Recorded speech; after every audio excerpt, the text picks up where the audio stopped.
জানো শুধু কি হয়েছে? না বললে কিভাবে জানবো? চুপ থাকো, যা বলছি শুনো।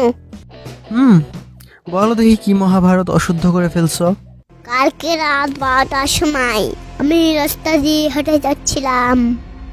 সন্ধ্যার সময় টয়লেটে যাওয়ার জন্য যার 10 জন লাগে, ও নাকি রাত 12টায় একা যাচ্ছিল। কোথার মধ্যে পা ঢুকে দাও কে? আচ্ছা বলো, তারপর কি হলো? তারপর আমি বিশাল একটা জঙ্গলের ভিতর চলে গেলাম।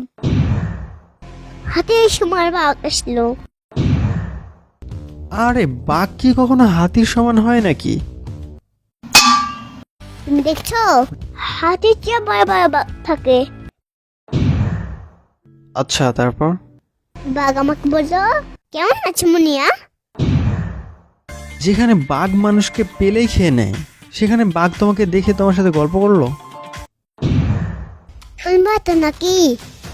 আচ্ছা বলো, তারপর কি হলো? আমি বললাম, তুমি রংস করেছো বাঘ? আরে ওইটা নন্স না, লাঞ্চ হবে। আর রাত 12টার সময় কি কেউ লাঞ্চ করে?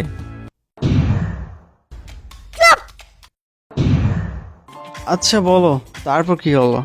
তারপর আমি বললাম, বাঘ তুমি কি আমার বাড়িতে যাবা? আমার বাড়িতে 2টা বাঘ আছে। একটা ছেলে আছে আমাদের বাড়িতে, খেলছে খেলছে একটা 2টা বাঘ নিয়ে।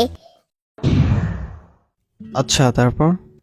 তারপর বাঘের সাথে গল্প করতে করতে ঘুম ভেঙে গেল। কি, এতক্ষণ ধরে তুমি স্বপ্নের কথা বলছিলা? তো বড়ই উপকৃত হলাম। Thank you so much. আজাইরা গল্প শুনে শুধু সময়টাই নষ্ট করলাম।